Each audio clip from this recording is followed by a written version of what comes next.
Mandar a prova. Esse aqui é o avião que o cara chamou, motor elétrico. Isso não era o Coral? Asa de um Coral. Isso, eu vi esse avião voando. Voava muito. Aquele que tá ali dentro do Ricardo, acho que vai, do Guilherme, acho que você vai fazer um voo também. Pô, tá ali um 70 elétrico para um Coral. É muito motor.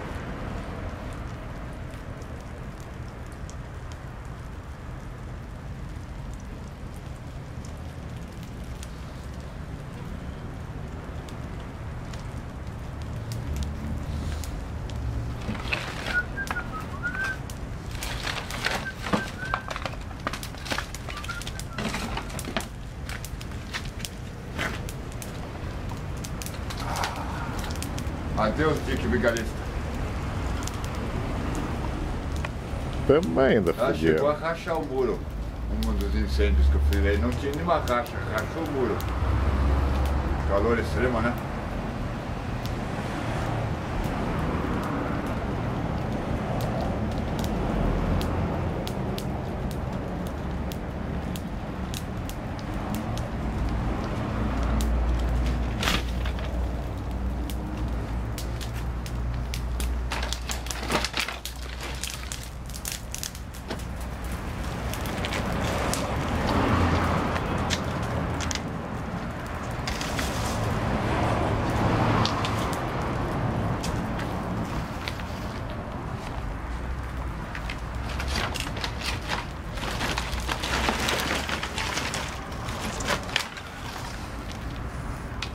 Fontana, o cara lá da praia, do jornal Nosso Litoral, ele comprou o Fontana, no primeiro dia ele destruiu o Fontana.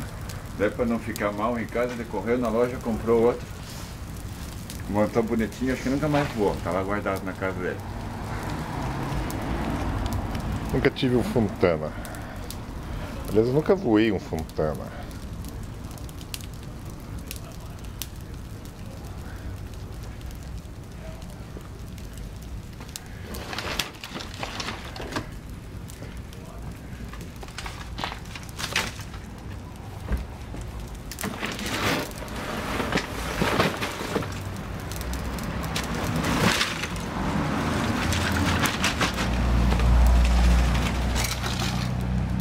Cedeu agora. Agora vai subir.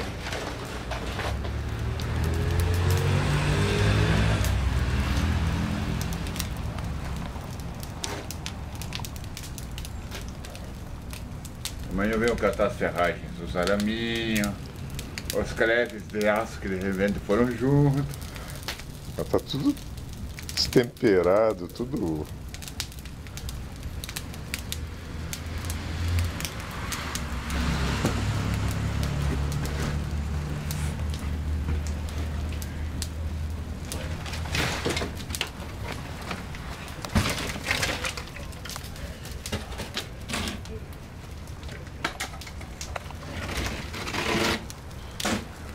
Tá aí a fogueira de Vai a fogueira junina. pré-São João.